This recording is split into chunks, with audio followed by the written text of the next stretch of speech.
J'ai le plaisir d'ouvrir la première des deux tables rondes. Il y en aura une autre cet après-midi intitulée Alternative politique.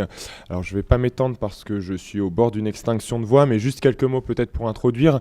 Alternative politique. Bon, c'est un choix. On aurait pu nous objecter que finalement il n'y a pas d'alternative possible à l'intérieur de la politique, qu'il vaudrait mieux parler d'alternative à la politique, parce que la politique est aujourd'hui tellement discréditée, tellement dégradée, que eh bien, il faudrait l'abandonner, la laisser à son propre sort, mourir lentement pour toutes les raisons qu'on connaît. Et puis si on est intéressé par les alternatives, allez voir en dehors de la politique, allez voir dans d'autres domaines, je ne sais pas, pêle-mêle, le social, l'associatif, l'humanitaire, parce que s'il y a possibilité d'émancipation, c'est contre la politique. Alors c'est pas la piste qu'on a décidé d'emprunter, puisqu'on continue parmi l'équipe d'organisatrices et organisateurs de ce colloque festival Tama à penser qu'il y a de l'alternative possible à l'intérieur même de la politique.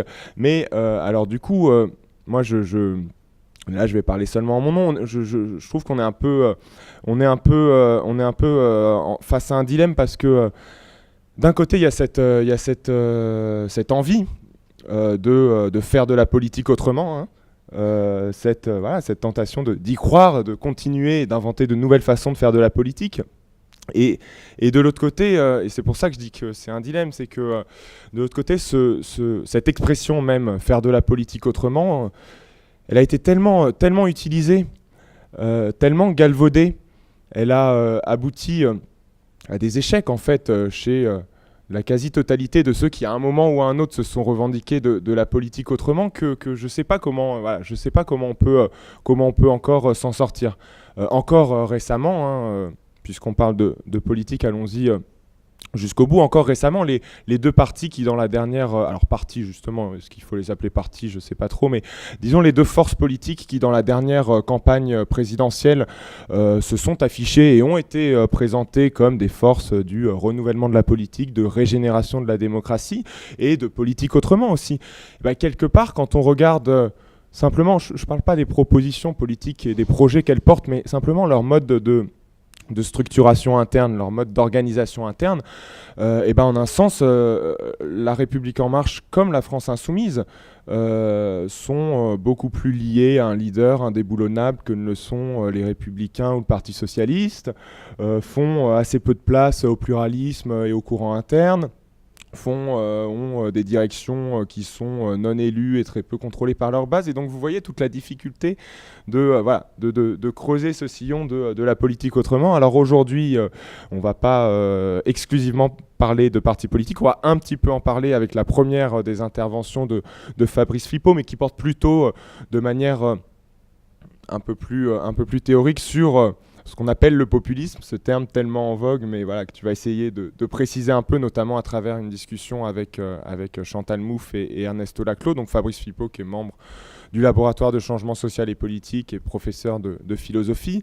Ensuite, on écoutera Julien Chandelier, qui est président de CAP ou pas CAP, une association qui rend visible, qui fédère, qui met en avant, qui essaye de porter différentes alternatives citoyennes.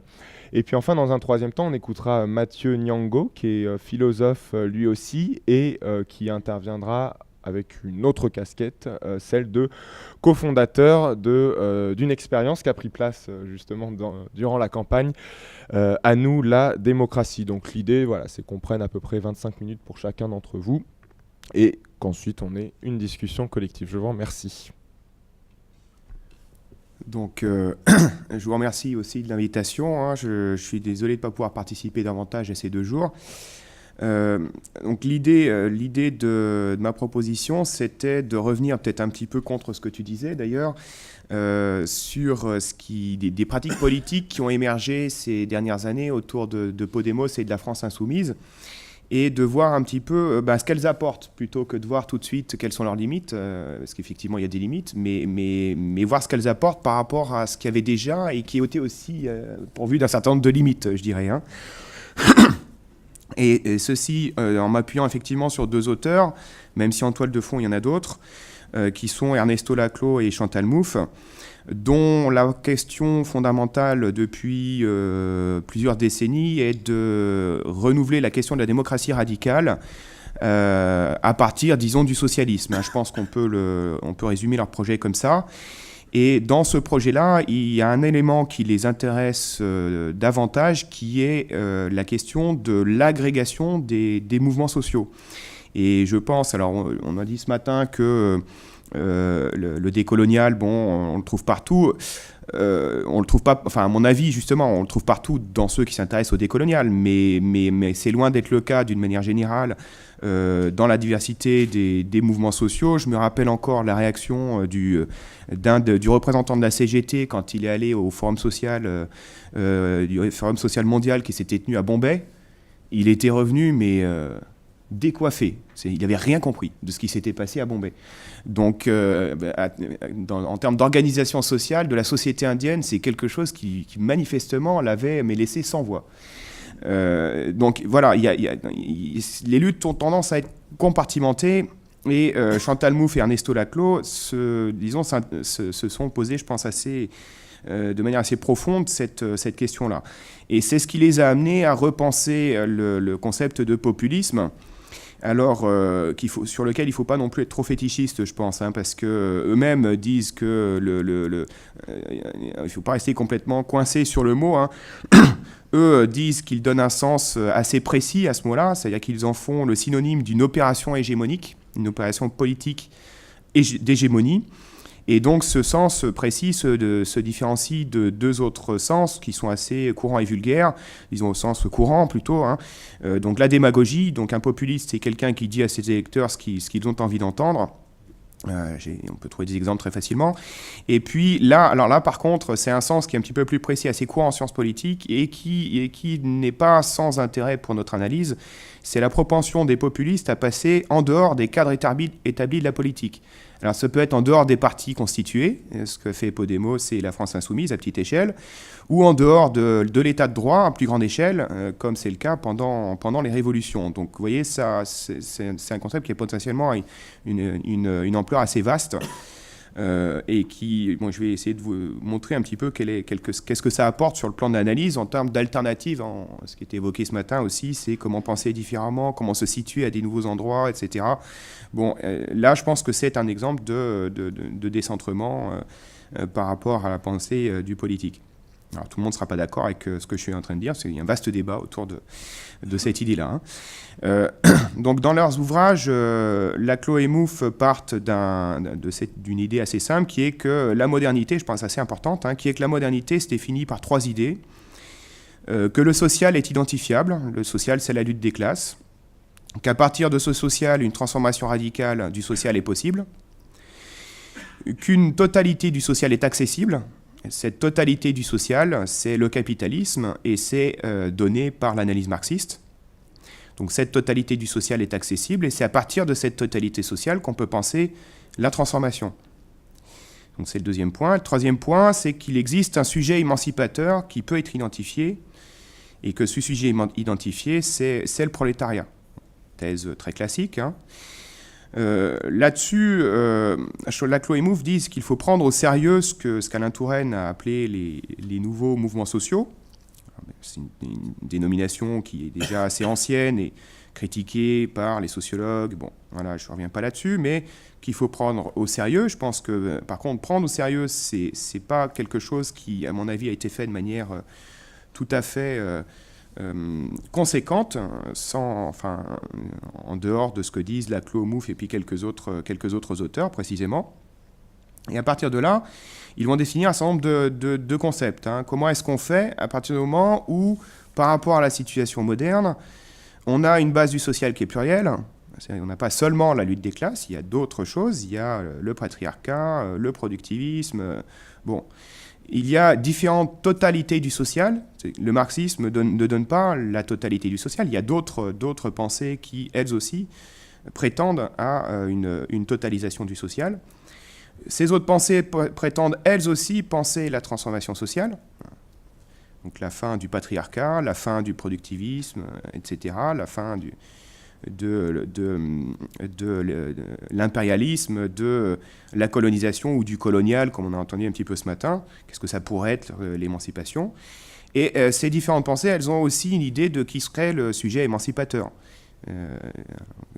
Soit les écologistes, les populations qui ont été colonisées, etc., etc. Donc chaque fois, c'est différent. C'est ça qui, je pense, qui est important de relever pour bien comprendre où veulent en venir Laclos et Mouffe. Alors, ce qu'ils appellent, je choisis juste en passant que j'unifie un peu de manière rapide ce que disent Laclos d'un côté et Mouffe de l'autre, hein, pour la commodité de la démonstration, je dirais, mais il faudrait, par souci de justice épistémologique, attribuer ce qui est à Laclos, ce qui est à Mouffe, mais je ne le fais pas, et je vous le signale quand même. Alors, ce qu'ils appellent position de sujet populaire, donc populaire, hein, donc c'est pas prolétariat, c'est pas écologiste, c'est pas féministe, c'est populaire. On va voir l'importance du peuple dans cette histoire, et donc du populisme. La position de sujet populaire est une unification qui dépasse ce morcellement de ces différents courants et qui divise l'espace en deux camps antagonistes.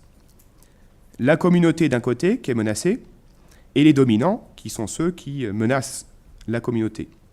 Alors ça c'est la position, l'unification la plus large, mais il y a des unifications plus limitées. Par exemple la revendication d'égalité de genre, la revendication écologiste, la revendication décoloniale. C'est des positions de sujets, effectivement, mais qui sont rarement populaires parce que leur amplitude reste limitée. Hein, c'est pour ça qu'ils parlent d'enjeux plus sectoriels. Alors, l'autonomie excessive de chacun des mouvements que j'ai évoqués ont tendance à les mener à une clôture sur soi, posant la question d'un imaginaire qui ne se réduise pas à chacun d'entre eux. L'émancipation, d'une manière générale, va prendre appui sur des concepts relevant de l'universalité. Par exemple, le droit de toutes les femmes, le droit de la nature, le droit des colonisés ou des ex-colonisés, etc., etc. Toujours une question de droit qui vise une universalité. Alors, le problème, c'est que chaque lutte fait une interprétation particulière de l'universalité avec parfois des contradictions entre ce que les uns et les autres peuvent défendre. Les contradictions que je connais le mieux, c'est les contradictions entre le mouvement ouvrier et puis le mouvement écologiste. La tendance, pour faire vite, du mouvement ouvrier à défendre l'outil de travail et la tendance, pour faire vite, de l'écologisme à vouloir détruire l'outil de travail. Puisqu'une bonne usine, c'est une usine qui ne fume pas pour un écologiste, alors qu'une bonne usine, pour un syndicaliste, c'est une usine qui fume. Là encore, je simplifie beaucoup, mais je pense qu'il faut aussi pouvoir simplifier un petit peu pour voir un petit peu comment les situations ont tendance à se répéter de manière assez lancinante parfois. Alors, Laclos et Mouffe reviennent sur cette question de l'universel. Qu'est-ce que c'est que l'universel ? Ils en font une lecture, alors là c'est le tournant postmoderne, hein, avec l'importance du langage. Donc ils en font une lecture à la Saussure, je passe le détail, mais disons qu'ils vont distinguer deux concepts. D'une part, ce que l'universel a d'un signifiant vide. Hein. Alors qu'est-ce que c'est qu'un signifiant vide ? C'est un universel qui marque la plénitude, c'est-à-dire l'émancipation, en tant qu'elle n'est pas là. Elle marque l'absence d'émancipation. Hein. Donc quand on va revendiquer, pour donner un exemple et être très concret, quand on va revendiquer les droits de la nature, c'est parce qu'ils ne sont pas là. Hein. C'est pour ça qu'on va revendiquer. S'ils étaient là, on ne revendiquerait pas. Donc le signifiant vide, c'est l'universel en tant que signifiant vide marque l'universel, l'émancipation en tant qu'elle n'est pas là. Donc ça, c'est un premier point. Mais l'universel, il est aussi qualifiable en un autre sens. Il peut être aussi un signifiant flottant. Je vais donner un exemple pour que ce soit bien clair. Hein. Alors qu'est-ce que c'est qu'un signifiant flottant ? C'est un signifiant qui est équivoque, ambigu. Le droit, par exemple, ça peut prendre tout un tas de sens différents. Alors quand on dit « nous sommes tous pour les droits », oui, mais quel droit ? C'est un mot qui va avoir un sens différent pour un mouvement ou pour un autre mouvement. Alors la technique, là aussi, toujours pour être très concret et pas être trop dans la lecture des textes, hein, la technique pour réussir ce qu'ils appellent une intervention hégémonique, c'est-à-dire aller au-delà de lutte sectorielle pour monter en généralité, trouver des signifiants flottants qui soient un petit peu moins flottants et qui soient capables de rassembler. Je donne un exemple dans le domaine des luttes écologistes. Dans le domaine des luttes écologistes, il y avait des luttes ici contre un barrage, ici contre un aéroport, là-bas contre autre chose. Et tout ça, c'était des luttes... il fallait, vous voyez, ces luttes quoi? C'est des luttes qu'il fallait nommer les unes après les autres, énumérer. Donc avec une difficulté de compréhension, de lecture. C'est quoi le point commun entre toutes ces luttes? Et puis certains militants ont eu l'idée de parler de grands projets inutiles et imposés. Voilà un signifiant flottant, parce que c'est pas très clair quand même ce que c'est qu'un grand projet inutile imposé. Ça peut être compris de manière différente suivant les publics auxquels on s'adresse, mais il va indiquer l'universalité, c'est imposé, hein, inutile, au sens général, c'est inutile pour tout le monde, et c'est imposé à tout le monde. Donc ça dépasse l'enjeu de chaque lutte particulière pour aller essayer en tout cas d'attirer à soi un public et lui signifier quelque chose à partir de la situation pour constituer un peuple autour de cette question des grands projets inutiles imposés, donc toutes les constructions qui sont anti-écologiques, pour faire simple.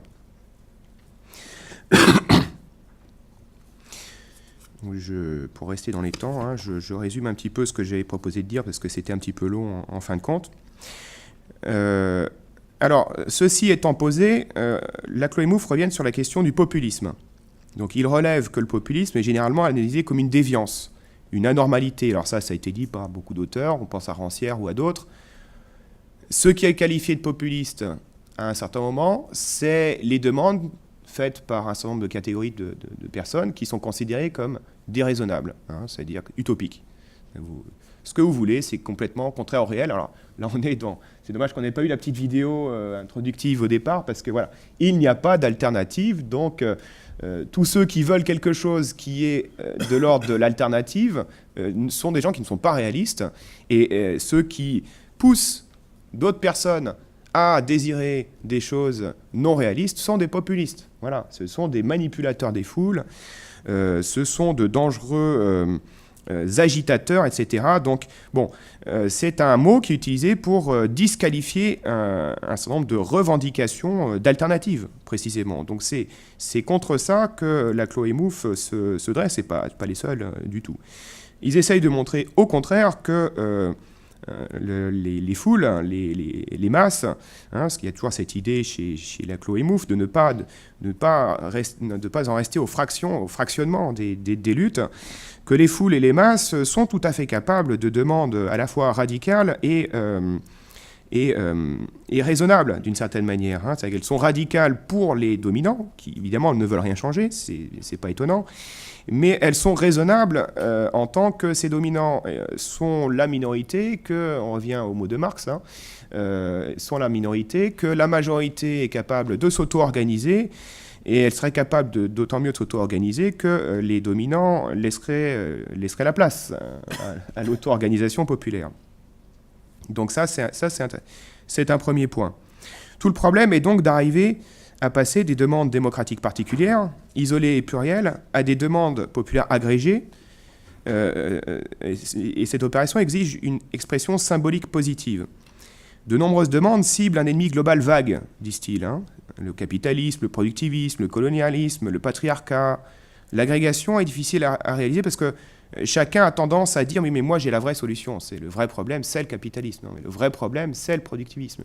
Non, mais le vrai problème, c'est le patriarcat. » Tout le monde a tendance à dire que sa lutte, son analyse est celle qui recouvre celle des autres et que dès qu'on en sort, on trahit, hein. Si on n'est pas anticapitaliste, alors voilà, si on ne dit pas que le capitalisme est le problème, alors on n'est pas un vrai anticapitaliste, etc., etc. Hein. Donc dès qu'on veut réaliser une agrégation, soit l'agrégation, comme disent Laclos et Mouffe, les tentatives d'agrégation sont trop froides, c'est-à-dire qu'elles ne se reconnaissent pas dans ce qui est proposé, soit elles sont trop chaudes, c'est-à-dire que ça les heurte. Hein, les vrais écologistes attaquent les faux écologistes, par exemple. Hein. Et donc, du coup, on ne réalise pas l'agrégation. Là, Laclos et Mouffe disent que, dans ce cas-là, ce qu'il faut essayer de faire, et c'est, je pense, ce qu'ont repris Podemos et en partie la France Insoumise, c'est là-dessus que je je vais y venir tout à l'heure, c'est réaliser ces chaînes d'équivalence, qu'il appelle des chaînes d'équivalence, donc de la mise en œuvre linguistique qui permettent d'articuler les revendications des uns et des autres, ce qui suppose de ne pas s'y réduire, et donc précisément de ne pas reprendre trop les termes fétiches des uns et des autres. Un capitalisme, l'autre productivisme, l'autre patriarcat. Parce que sinon, je ne sais pas si vous avez vu les déclarations des forums sociaux mondiaux, mais c'est justement ce qu'il ne faut pas faire. Les déclarations des forums sociaux mondiaux reprennent tous les mots fétiches de tous les mouvements. Et ça donne un texte type ONU incompréhensible. Le public standard n'arrive pas à lire ce qui est écrit, parce que c'est des mots qui sont spécialisés. On ne peut pas ajouter les mots spécialisés aux mots spécialisés. Il faut trouver un langage différent. Et il y a chez la Chloé Mouffe l'idée que les mots doivent être trouvés en passant par le peuple, c'est-à-dire en passant par les non-militants. Et là aussi, il y a une rupture par rapport à, disons, un certain nombre de pratiques classiques de la politique, qui est qu'on parle principalement aux militants, que faire une campagne présidentielle, ou une campagne législative, ou une campagne, c'est s'adresser d'abord, se mobiliser les militants, etc., etc. Alors je passe sur le rôle des leaders, sur lequel vous voudrez peut-être revenir, parce que le temps passe. Pour moi, l'apport majeur de la Chloé Mouffe, c'est de recentrer le débat sur la prise de pouvoir et la nécessité d'agir avec le peuple en masse de manière structurale, je dirais. Si on pense à Saussure. Donc ils rompent avec d'autres stratégies. Je cite, « La défense de l'orthodoxie marxiste. Les identités sont fixes et objectivables par la position dans la production. Le parti totalise, les intellectuels agissent dans la sphère des idées, etc. » Ils sortent d'une lecture donc trop classiste. Ils n'ont pas non plus une confiance exclusive dans les mouvements sociaux constitués, altermondialisme, syndicats, associations, etc. Ils ne sont pas non plus du côté des spontanéistes qui attendraient tout de la rue, le blanquisme, entre guillemets. Ils se défient très fortement des accords par le haut, ce qu'on a vu un peu avec le Front de gauche, des accords d'appareil, peut-être radicaux, je ne sais pas, mais en tout cas des accords d'appareil, donc des accords par en haut. Ils poussent au contraire à s'adresser aux populations. Voilà. Alors, si j'en viens maintenant à ce que disent Podemos, ça va permettre d'illustrer, parce que ce que j'ai dit peut paraître parfois un peu théorique. 5 minutes, oui, ça ira, c'est bon, je suis dans le timing par rapport à ce que j'ai prévu. Voilà ce que disent, je cite un livre, parce qu'il n'y a pas grand-chose de Podemos, des fondateurs de Podemos en français, mais je vais citer quelques passages, en fait, de ce que disent les fondateurs de Podemos, je trouve qui résonnent véritablement avec toute cette analyse. Alors, ils disaient, par exemple, « Nous ne voulons pas fonder une politique nouvelle, mais un outil qui serve à la construction d'une nouvelle majorité. » Pour avoir fréquenté un tout petit peu un certain nombre de courants, tu parlais des courants, il n'y a pas beaucoup qui raisonnaient de cette manière-là. Leur idée, c'était de partir des indignés et de transformer l'indignation en capacité politique, c'est-à-dire en action au niveau du gouvernement. Donc ne pas disons, la question de l'exode, comme ils disent, la Chloé Mouffe, c'est-à-dire ne pas fuir la question du pouvoir. Leur enjeu, c'était de devenir les maîtres des questions. Et là aussi, je pense que c'est assez intéressant. C'est-à-dire que leur idée, c'était de repartir des manières populaires de poser les problèmes, et non pas des spécialistes ou des micro-partis qui ont très bien étudié la chose et qui ont des réponses à la place des gens. Partir des problèmes tels que les gens les posent. Et ainsi redevenir les maîtres des questions. C'est-à-dire que la population redevient maître des questions à partir du moment où la manière de poser les questions est celle que la population a. Alors évidemment, il faut agréger, parce que le peuple n'est pas une unité. Ils reviennent beaucoup là-dessus en disant que le peuple, c'est quelque chose qui se construit. Il n'y a pas une donnée du peuple, ça y est, tout le monde serait d'accord sur la manière suivant laquelle il faut poser la question. Mais si on ne part pas du terrain, on ne va pas très loin, et c'est effectivement ce qui s'est produit au travers, je ne sais pas, du NPA ou d'aventures de ce type-là. Je cite encore, « Nous avons continué à discuter librement parce que nous n'appartenions à aucune formation politique et que nous pouvions le faire en toute ouverture d'esprit, parce que nous n'avions pas peur d'aller à l'aventure, d'échanger, prendre des risques. » Fin de citation. Donc quand on parlait avec Étienne de changer, ce que tu résumais la séance précédente en disant, finalement, c'est une question d'excentricité, hein, d'excentration. Eh bien, là, il y a une excentration maximale, on va dire, par rapport aux organes politiques constitués. Je cite encore, construire un nouveau récit, ou encore, citation, arracher à la droite le monopole des interprétations et des sentiments sur la nation et ses symboles. Fin de citation. C'est aussi aller sur des terrains sur lesquels on n'attendait pas forcément, plutôt que d'être toujours battu en retraite, enfin de battre toujours en retraite au niveau de l'hégémonie, lâcher tous les mots progressivement au camp d'en face, réinvestir tous ces mots perdus par des significations émancipatrices. Autre citation, comme lors du 15e, hein, le 15 mars, nous disons « Ne venez pas me raconter d'histoires d'étiquettes idéologiques. Parlons plutôt de questions concrètes, de programmes. Parlons d'une réforme fiscale pour que les riches paient. Parlons de la protection des droits sociaux. Parlons d'un audit de la dette. » Fin de citation. Autre citation. « Nous avons appris à discuter avec et dans le sentiment de notre époque. » Fin de citation. Donc je passe un petit peu. D'où le terme caste. Hein, c'est comme ça que le terme caste ressort de leurs multiples rencontres. Hein. Et donc ils vont construire la campagne de Podemos autour de ces termes caste. Autre citation. Les manuels de campagne électorale disent que les meetings servent seulement à motiver les convaincus, à activer les militants, et tout au plus qu'ils sont destinés à ce que le candidat apparaisse quelques secondes à la télé. Ce n'est pas vrai. Fin de citation. Donc vous voyez toute une mise en mouvement qui est assez différente de ce qu'on pouvait connaître jusque-là. Et le résultat, me semble-t-il, est quand même en grande partie là. C'est-à-dire qu'avant, il n'y avait pas Podemos, maintenant il y a Podemos. Alors vous allez me dire, ça ne résout pas tout. Certes, hein, comme je dis souvent, la balle en argent qui tuerait le vampire, personne ne l'a trouvée.